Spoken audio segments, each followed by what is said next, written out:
Louvado seja o santo nome do Senhor, amém? Que alegria ter você aqui conosco nessa noite onde nós estaremos celebrando vida vitoriosa. Diz assim comigo: Jesus Cristo me faz mais do que vencedor. Que nós precisamos compreender isso. Jesus Cristo não nos fez vencedores, Jesus Cristo nos fez mais do que vencedores. Porque talvez as pessoas possam vencer pelo seu êxito pessoal, pela sua habilidade, pela sua capacidade, e Deus nos fez muito capazes. É muito interessante quando nós olhamos, por exemplo, para a Torre de Babel, e nós vemos que os homens construíram aquela torre, eles tinham a capacidade. Então Deus deu a capacidade ao homem, mas o homem, na sua capacidade, sempre estará limitado ao poder do grande eu sou. Porque quando ele disse, vamos descer e impedir, porque senão eles chegarão no céu. E ali Deus veio e interveio e mudou todo o curso da história da humanidade. Por quê? Porque nós precisamos entender que Jesus é quem nos faz mais do que vencedores. No natural, talvez nós possamos vencer, mas no sobrenatural, somente mais do que vencedores em Cristo Jesus. Amém? Eu quero convidar você, por favor, que você abra a sua Bíblia em Marcos, no capítulo 5. Nós vamos utilizar aqui o Marcos, capítulo 5, uma passagem muito conhecida, uma história uma narrativa muito utilizada, e todas as vezes que eu me deparo com essa passagem, eu sou profundamente impactado por ela. Eu amo muitas histórias da Bíblia, mas eu tenho assim um amor especial por essa passagem, porque reconheço nessa passagem o poder transformador do encontro de uma pessoa com Jesus Cristo. Não há uma só pessoa que ao encontrar-se com Jesus não teve a sua vida transformada.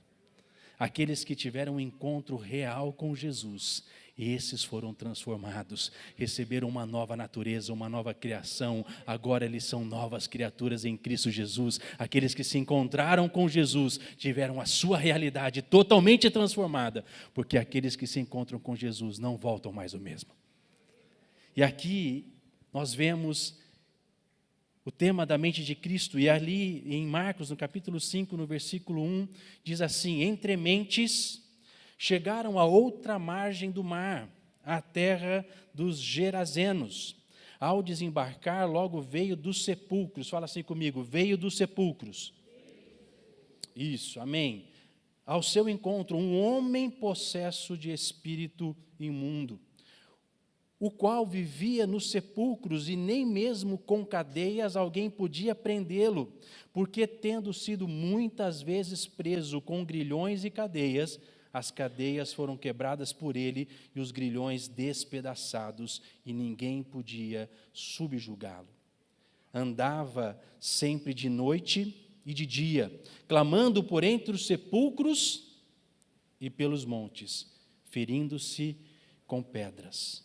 Quando de longe viu Jesus, correu e o adorou. Pulando para os versículos 14 e versículo 15, diz assim: então saiu o povo para ver o que sucedera. Indo ter com Jesus, viram o endemoniado, o que tivera a legião, assentado, vestido em perfeito juízo, e temeram. Deus, esta é a tua palavra, Senhor.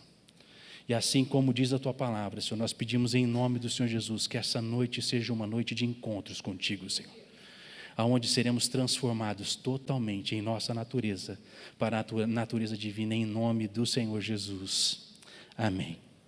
Ao olharmos para essa impressionante narrativa bíblica, nós podemos compreender como o poder de Deus transforma a vida daqueles que se aproximam dele. É impressionante. Porque quando nós olhamos para a história desse homem, nós vemos que ele vivia numa situação muito peculiar. A primeira coisa que nós precisamos observar é que ele vivia num lugar inóspito, num lugar de sepulcro. Irmãos, nós precisamos compreender muito claramente isso. Por quê? Porque havia uma ordem de Deus para que ninguém tivesse contato com defuntos. Irmãos, quem vive no sepulcro? Está entendendo ou não? Aonde é que esse homem vivia? Ele vivia em constante contato com os mortos. Porque ele vivia nos sepulcros. Irmãos, nós precisamos compreender outra coisa. Os sepulcros eram afastados das cidades. Os sepulcros não eram no centro da cidade. Não é como aqui em Campinas, né, que nós temos o cemitério da Saudade encravado no meio da cidade. Na verdade, nas cidades, geralmente, os sepulcros eles ficam afastados, e ali, pela ordenança de Deus, deles não tocarem em sepulcros, né, não tocarem nos defuntos, eles faziam os sepulcros fora da cidade, fora daquele lugar onde estava a sociedade. Então, aquele homem vivia no sepulcro, vivia afastado da comunidade, ele vivia em solidão e isolado. Observe que esse Gesareno, então, ele tinha uma condição muito peculiar, irmãos, porque ele não conseguia viver entre as pessoas.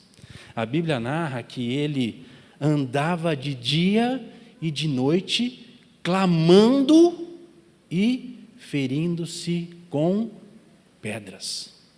Então havia um estado de vida apoderado daquele homem. Então aquele homem vivia em sepulcros, isolados, possesso. Ele vivia uma realidade de morte, de prisão e de tormentos.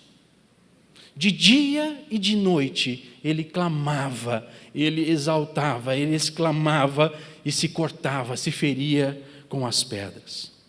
Sabe, queridos, nós precisamos compreender algo muito importante, porque além de viver isolado em local de morte, em local sem relacionamento com outras pessoas, não somente isso, ele também estava possesso por espíritos imundos, que o prendiam a uma condição de morte, de aprisionamento e de grilhões e de ferir-se. Mas é interessante, porque ao ver Jesus, ele corre para Jesus e o adora. Queridos, eu quero dizer uma coisa para vocês. Os demônios se rendem à grandiosidade do grande eu sou. Eles se rendem. Eles não resistem. Eles não conseguem permanecer quando há um encontro genuíno e real com Jesus Cristo. Amém? Precisamos aqui fazer um paralelo com as nossas vidas, queridos. Talvez nós não cheguemos a uma condição tão deprimente de vida como esse Geraseno, mas estávamos mortos em nossos delitos, separados da vida com Deus e da comunidade da promessa. Efésios, queridos, no capítulo 2, no versículo 1 e versículo 3, diz assim: Ele vos deu vida, estando vós mortos em vossos delitos e pecados, nos quais andastes outrora, segundo o curso deste mundo. Agora abre os seus ouvidos, por favor, em nome de Jesus, presta atenção aqui. Ouve os seus ouvidos, abre os seus ouvidos para ouvir aquilo que Deus diz através da sua palavra. Segundo o príncipe da potestade do ar, do espírito que atua em quem? Nos filhos da desobediência. Então, nos filhos da desobediência, há um espírito que atua neles e mantém eles presos à desobediência. Em nome de Jesus, nós fomos alcançados, lavados, remidos pelo sangue poderoso de Jesus. Nós fomos transportados do reino das trevas para o reino da sua maravilhosa luz, e agora em nós habita o Espírito Santo de Deus, que clama em nós dizendo: Abba, Pai, te adoramos e te bendizemos, aleluia. Nossa vida foi transformada porque tivemos um encontro real com Jesus. Mas olha o que diz mais: entre os quais também todos nós andávamos outrora. Então nós estávamos presos, queridos. A quem? A quem? A estes principados e potestades. Nós estávamos presos pelo príncipe deste mundo, que nos mantinha presos à mentira, ao engano, à dissolução. Mas tudo isso era normal. Você já pensou nisso? que você andava segundo o curso do príncipe deste mundo e estava tudo certo. Irmãos, nós precisamos compreender isso. Isto faz parte de uma antiga realidade das nossas vidas, porque agora nós estamos vivos em Cristo Jesus. É Cristo quem habita em nós. Nós estávamos andando outrora, segundo as inclinações da nossa carne, fazendo a vontade da carne e dos pensamentos, e éramos, por natureza, filhos da ira, como também os demais. O nosso encontro com Jesus trouxe-nos o lavar do sangue de Jesus. E o sangue de Jesus nos purifica de todo pecado. Aleluia. Mas, querido, você precisa entender isso. O sangue de Jesus, ele foi derramado sobre você para te purificar, não para te manter no estado do pecado. O sangue de Jesus foi vertido para te lavar e te purificar. E agora, pelo sangue de Jesus, mente, corpo e espírito são transformados pela glória do Senhor, porque agora em você habita o Espírito Santo de Deus. E este Espírito clama, geme dentro de nós, para que nós possamos viver uma nova realidade e uma nova natureza. Então, pelo sangue de Jesus, nós somos purificados de todo pecado e imundície. O sangue de Jesus nos lava, nos retira. Queridos, nós estávamos presos aos principados e potestades, nós estávamos presos, assim como aquele Gesareno estava preso na morte, no sepulcro.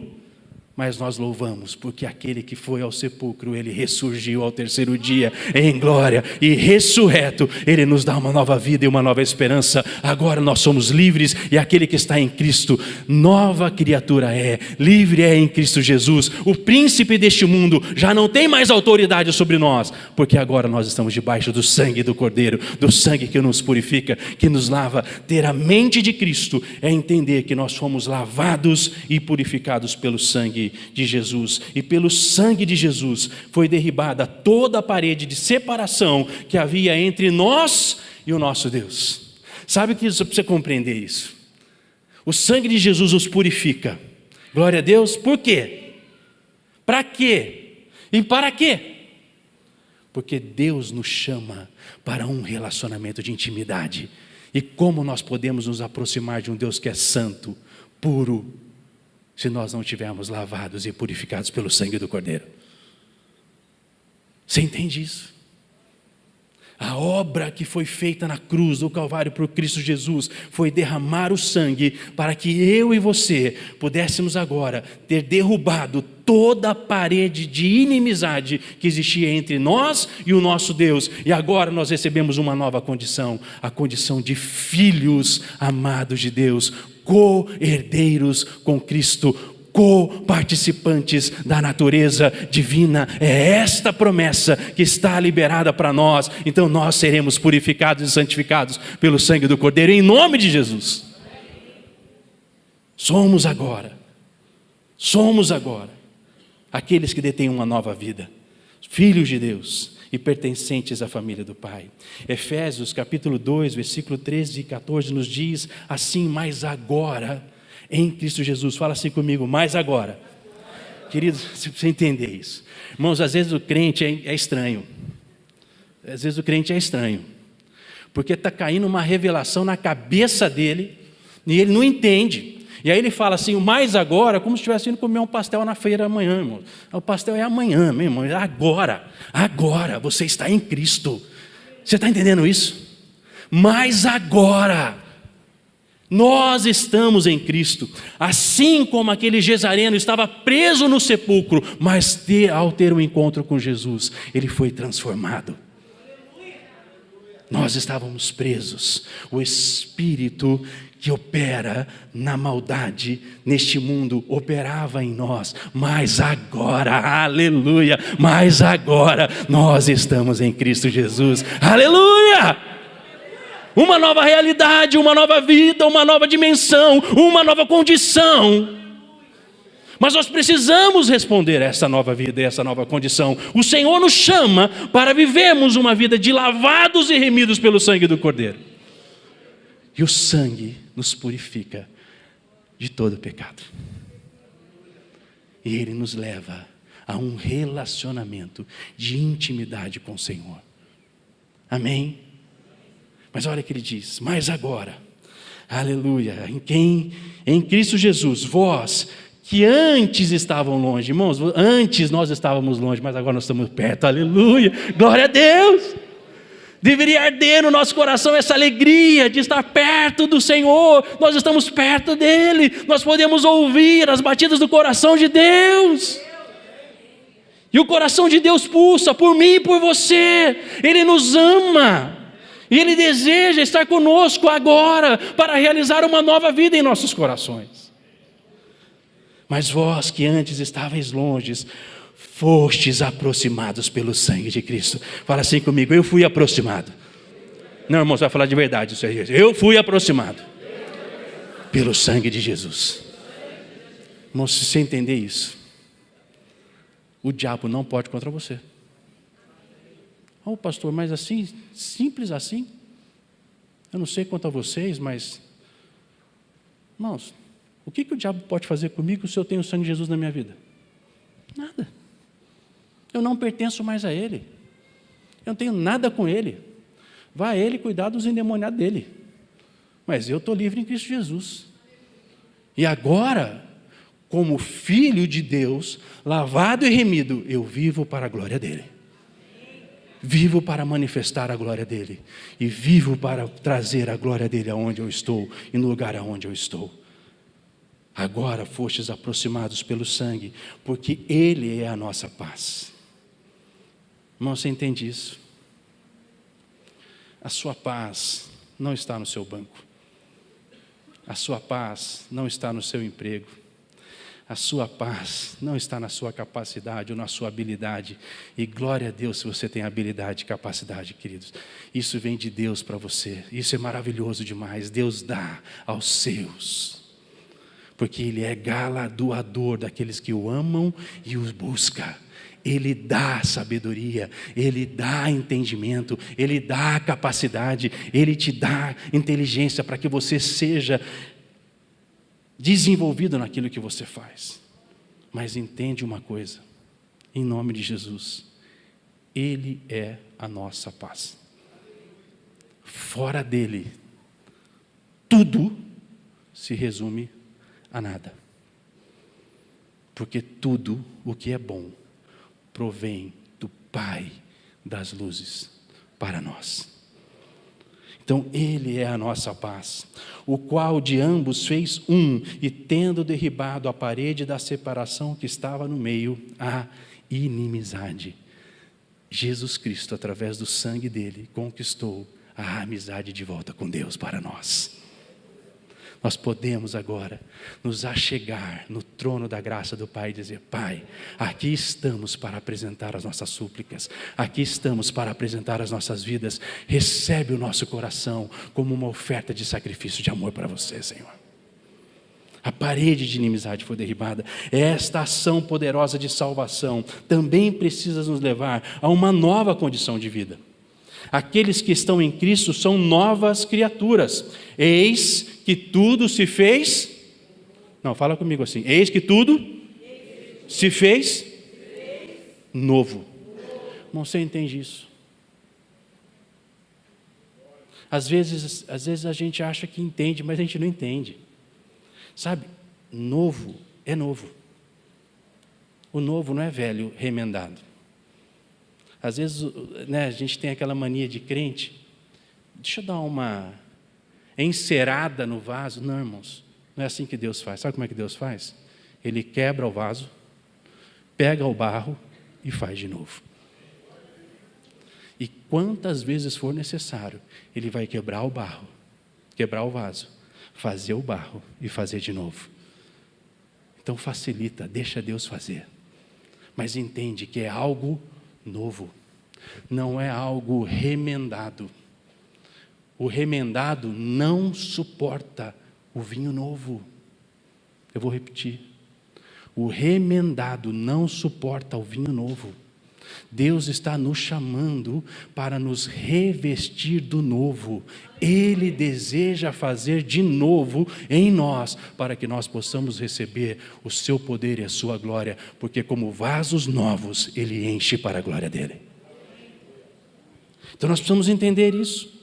O que mais me chama a atenção na obra de Jesus, na vida deste homem do Gesareno, está no versículo 15. E olha que nos mostra o versículo 15. Indo ter com Jesus. Vejam, queridos, aqueles homens que estavam ali, receberam a notícia de que tinha acontecido alguma coisa. E é interessante, né? Porque a fama de Jesus correu rápido. E naquele tempo nem tinha um WhatsApp, né, pastor Januário? Para chegar mais rápido, não sei como é que fez para chegar, mas chegou. E ele sabia que tinha uma manadinha de porco lá. E olha, foram para o abismo lá, deu ruim lá. O negócio lá foi esquisito, foi estranho. E o que eles foram? Foram ter com Jesus. E quando eles vão ter com o encontro com Jesus, quem que eles viram? Irmãos, o endemoniado. Pode falar assim, o endemoniado. Agora está liberado, é mesmo? A gente não gosta de falar muito essa palavra, né? Na boca do crente fica meio estranha essa palavra, não?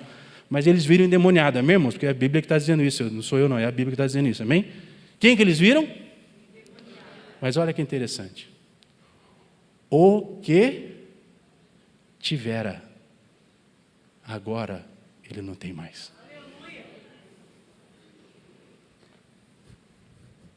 Você entende o que é o encontro real com Jesus?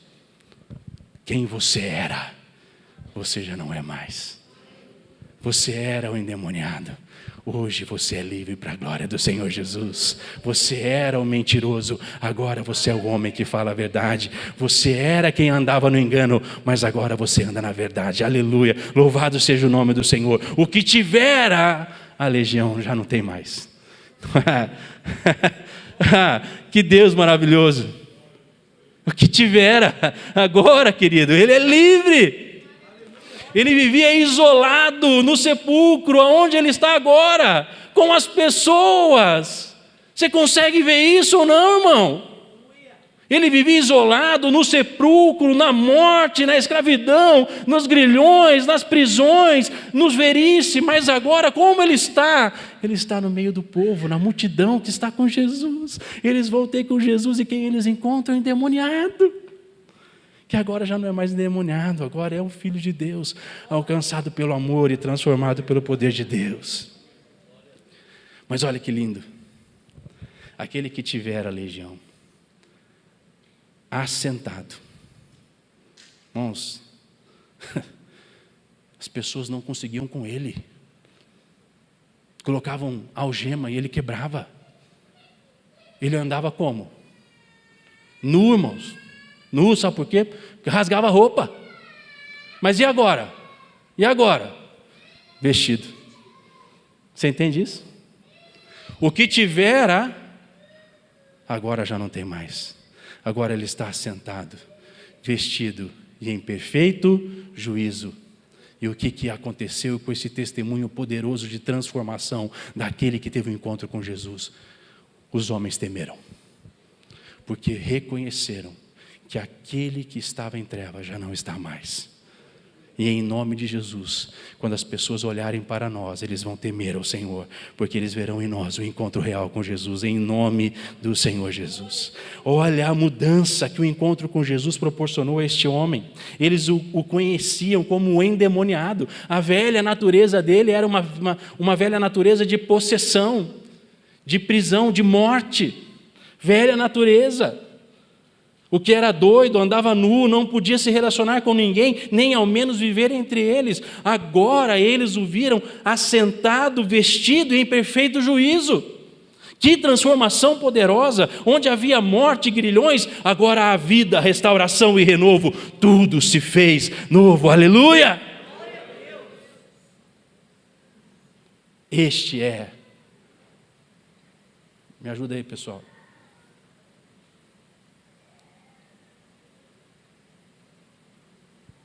Bruninha, me ajuda aí, por favor. Este é o poder do sangue de Jesus. Ele nos limpa. Fala assim comigo, limpa. Queridos, entenda uma coisa. O sangue de Jesus não vem para manchar assim, sabe? Vem só para dar uma manchadinha, para dar uma disfarçada. Ele limpa, Ele lava e Ele transforma. Aquele que estava preso agora está livre. Aquele que era, já não é mais. Porque em Cristo Ele está lavado, purificado e transformado para a glória do Senhor. A conversão não é uma ação que nos torna simpatizante de Jesus. A conversão precisa ser o processo de transformação para uma nova criação, novas criaturas em Cristo Jesus. E neste processo de transformação, eu julgo que a mais importante é a transformação da nossa mente. Porque é a mudança da maneira de pensar e de nos ver. Porque a mente nos faz pensar algo a respeito de nós, mas a mente nos faz nos enxergar por uma perspectiva. E por isso, a transformação da mente também é uma ordenança bíblica, quando o apóstolo Paulo diz assim: e renovais a vossa mente em Cristo. Quando passamos a ter consciência que fomos transformados pelo poder do sangue de Jesus, agora precisamos permitir que o Senhor nos traga uma nova forma de pensar e de nos ver. A mente de Cristo significa uma mente purificada, purificada pelo sangue de Jesus, que purifica de todo pecado. Meus irmãos, eu vou dizer uma coisa para vocês. Nessa noite, Deus vai retirar imagens de pornografia que tem prendido a sua mente, e por isso a sua mente não foi purificada e santificada ao Senhor. Hoje, o sangue de Jesus vai lavar a sua mente e vai purificar a sua mente, e toda imagem que te traz memória a respeito daquilo que você era, em nome de Jesus, está liberado sobre a sua vida agora. Mente lavada pelo sangue de Jesus, purificada pelo sangue de Jesus, lavada pela palavra da verdade. Irmãos, entendam isso. Jesus Cristo é a água da vida, e a sua palavra é a água da verdade, e dele jorra a água viva. E quando jorra essa água viva vem para nos lavar. Sabe, queridos, não é uma gotinha, é uma torrente de água, é uma tromba d'água que vem para nos lavar e retirar de nós todo pensamento, todo sofisma, toda mentira, toda ideologia que tem nos prendido. Por isso ele diz, transformada pela presença da graça. A graça é o Espírito Santo agora gerando em mim e em você uma nova forma de pensar. E pela presença do Espírito Santo, nós somos transformados pela palavra da verdade. Então é mente purificada pelo sangue, mente lavada pela palavra da verdade e mente transformada pela presença da graça e pelo poder do Espírito Santo, que gera em nós uma nova forma de ver, de pensar e de nos enxergar em Cristo Jesus, em nome de Jesus. A mente de Cristo é uma mente então purificada pelo sangue de Jesus, lavada pela palavra da verdade e transformada pela presença da graça e do poder do Espírito Santo. Quem passa a ter uma mente renovada, a mente de Cristo, passa a compreender que o nosso viver é Cristo. Pastor, mas simples assim? Irmãos, simples assim como a Bíblia nos ensina. Não sou eu mais quem vivo, mas é Cristo que vive. A minha vida está oculta em... Você entende o que é isso? Estar oculta em Cristo significa que quando as pessoas olharem para você, não vão te ver, vão ver Cristo. Porque você está oculto em Cristo. Irmãos, em nome de Jesus, nós precisamos dessa verdade em nossos corações e em nossas vidas. Em nome de Jesus, eu tenho pedido isso ao Senhor. Senhor, faz isso em mim. Então, o primeiro que precisa nessa noite sou eu, amém, irmãos? Mas não fica falando que sou só eu não, que você também precisa em nome de Jesus, amém? E assim como o apóstolo Paulo apresenta, a velha natureza morre e dá lugar a uma nova natureza, santificada e que vive para agradar a Deus. Assim como nos diz Efésios 3, 16 e 17. Olha o que diz Efésios: para que, segundo a riqueza da sua glória, vos conceda que sejais fortalecidos com poder. Irmãos, eu posso querer, eu posso desejar ardentemente, mas sem o poder de Deus não há transformação. Eu vou repetir.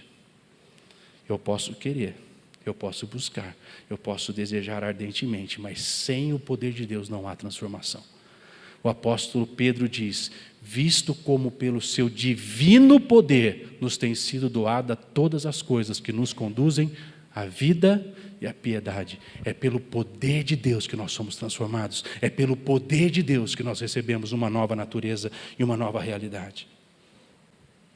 Mediante o seu Espírito no homem interior. E assim, diz assim comigo: habite Cristo no vosso coração. Quem que habita no seu coração? Você entende isso, meu irmão? Pastor, mas aonde ficam os meus desejos? O meu desejo é Cristo. Aonde ficam as minhas vontades? A minha vontade é Cristo. Aonde ficam os meus sonhos? Os meus sonhos são Cristo. Porque agora Cristo habita dentro do meu coração. E o que nós vamos receber são os sonhos de Deus para nós através de Cristo Jesus. E nós vamos viver excepcionalmente melhor do que nós podemos pensar, pedir ou imaginar, porque Ele sabe o que nós precisamos, segundo a glória e riqueza dEle manifestada em nós. Mas Ele diz mais: pela fé, estando vós arraigados e alicerçados em amor.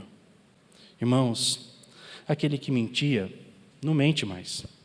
Aquele que adorava a criatura, agora adora o Criador. É uma metanoia, uma mudança de mente. Nos víamos derrotados e perdidos, mas em Cristo somos achados do Pai, filhos de Deus e co-herdeiros de Cristo, em nome do Senhor Jesus. Então entenda algumas coisas. Quem tem a mente de Cristo,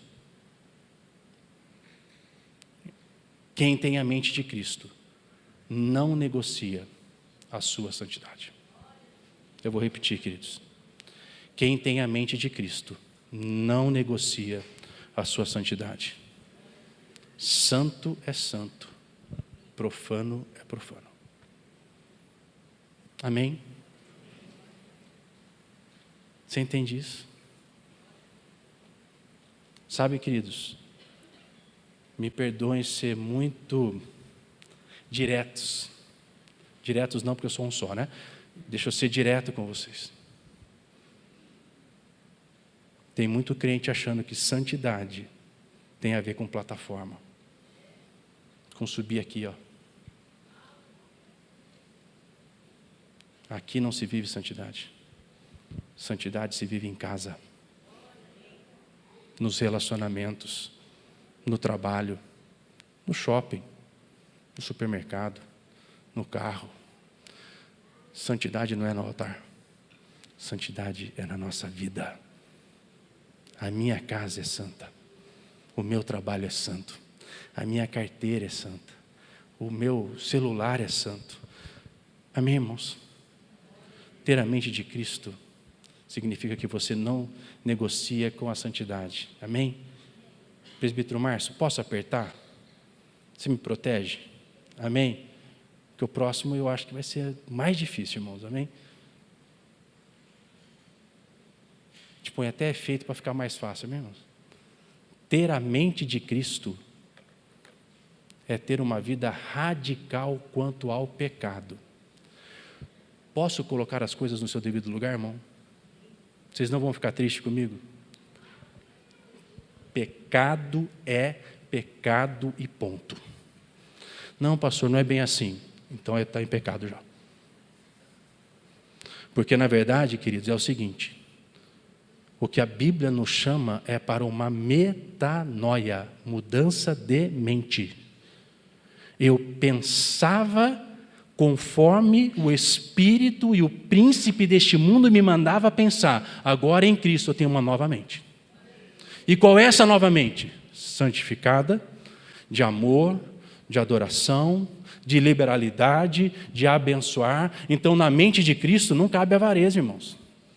Não, pastor, Deus tem me dado muito, eu tenho prosperado, e cada um que se vire com o seu, amém? Para que Deus tem te dado? Se você não está pronto a repartir com os pobres. Quando ele diz assim, que o verdadeiro evangelho é esse, que você cuide dos necessitados.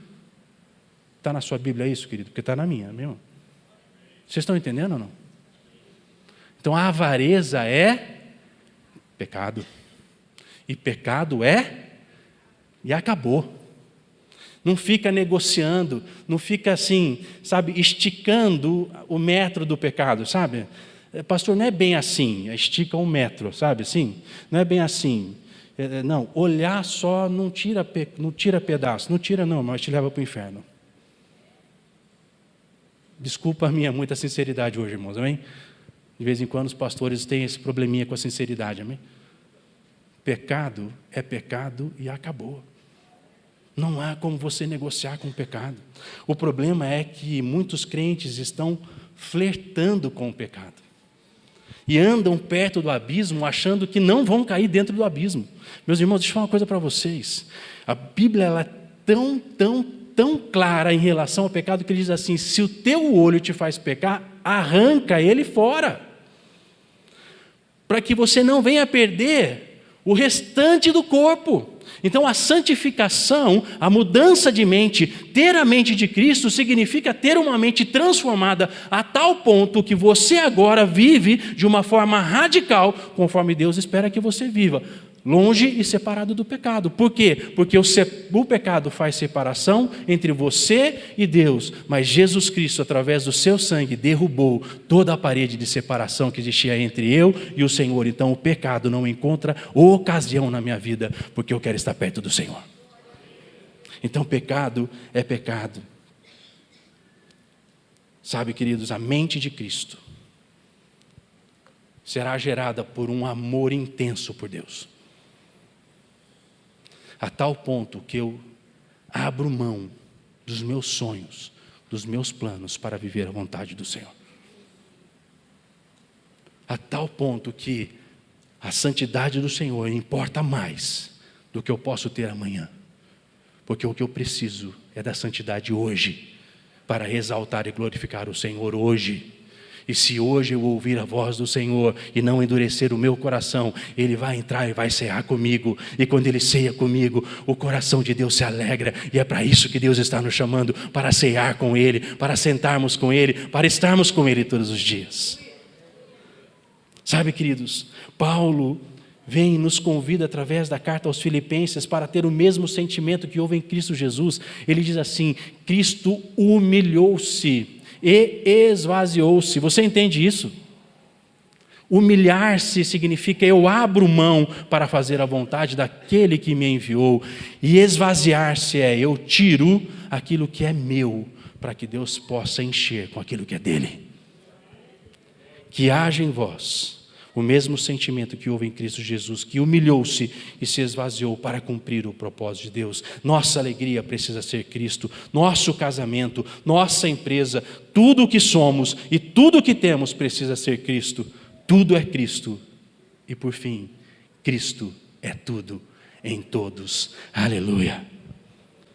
Ter a mente de Cristo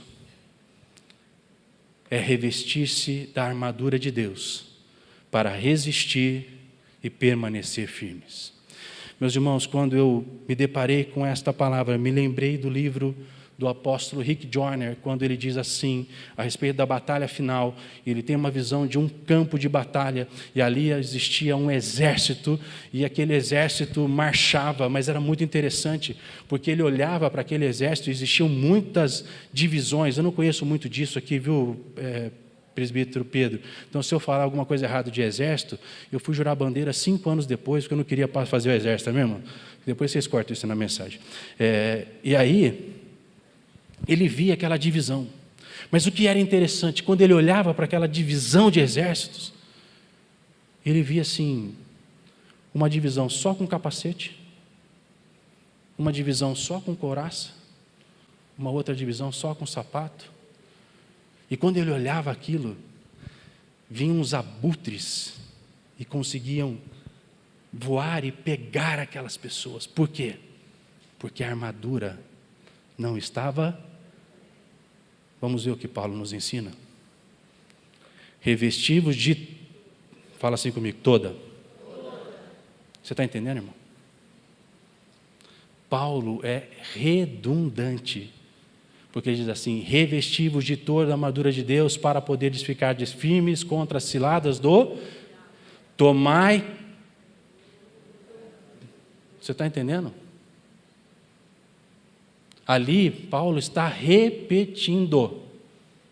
Ele já disse, toma toda a armadura para que você possa resistir às ciladas do maligno. E agora ele repete, toma toda a armadura de Deus. E a partir deste momento ele começa a falar sobre o que é a armadura de Deus, e ele começa, e ele vai dizendo o que é a armadura, e ele chega então no capacete da salvação, e na espada do Espírito, que é a palavra. Irmãos, entendam uma coisa. Eu creio que muitos crentes hoje estão indo para a guerra despreparados. Sem escudo, sem sapato, uns com sapato e capacete, mas o peito, só Jesus, porque, né? O cinturão é o cinturão da verdade. É a verdade que protege a nosso lombo. Vocês estão entendendo, irmãos? A mensagem de Paulo é clara. Tomai toda a armadura para poder resistir. E ele repete, tomai toda a armadura de Deus. Tomai também o capacete da salvação e a espada do Espírito, que é a palavra de Deus.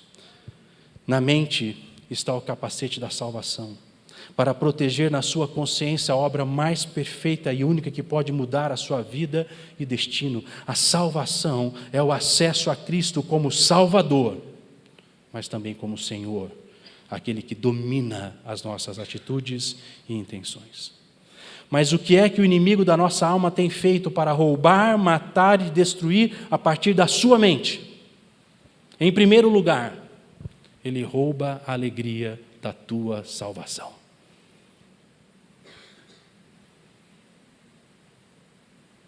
Você já não se alegra mais de ir para a igreja? Você vai para a igreja, você vê muito mais os crentes do que Jesus Cristo?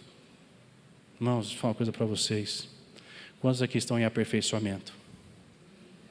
Amém? Que só eu não levantei a mão, amém, irmãos? Irmãos, nós estamos em aperfeiçoamento, amém? Nós vamos errar. E se eu olhar para quem está em aperfeiçoamento, que placa que vai estar na gente? Em aperfeiçoamento. Significa que nós estamos sendo aperfeiçoados. Em alguns pontos, talvez nós já até avançamos, mas em outros nós estamos em... Amém? Eu acho que vou lançar uma camiseta dessa aqui na igreja, amém? Em aperfeiçoamento, que aí está tudo certo. Sabe, queridos, o que o diabo tem feito é roubado a alegria da tua salvação. O salmista dizia assim, alegrei-me quando me disseram, vamos à casa do Senhor, louvado seja o sangue do Cordeiro, porque você está aqui nessa noite. Porque você pode se alegrar com o Deus da sua salvação. Que tempo precioso de louvor e adoração. Vocês sabem que hoje eu sou meio suspeito para falar, porque a ministra de louvor mais bonita da igreja estava aqui, irmãos, amém? Mas nós sentimos a presença do Senhor. Não tem como negar. Mas por que a presença do Senhor está aqui? Porque você está aqui, meu irmão. Porque você veio para a casa do Senhor.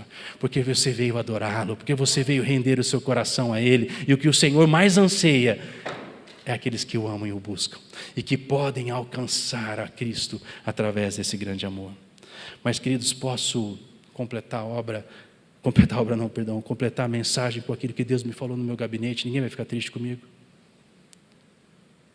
Uma das formas como o diabo tem roubado a obra na vida dos crentes são com mentiras que têm aparência de verdade e que nós temos aceitado como se isso fosse verdade sobre nós, mas são mentiras do diabo.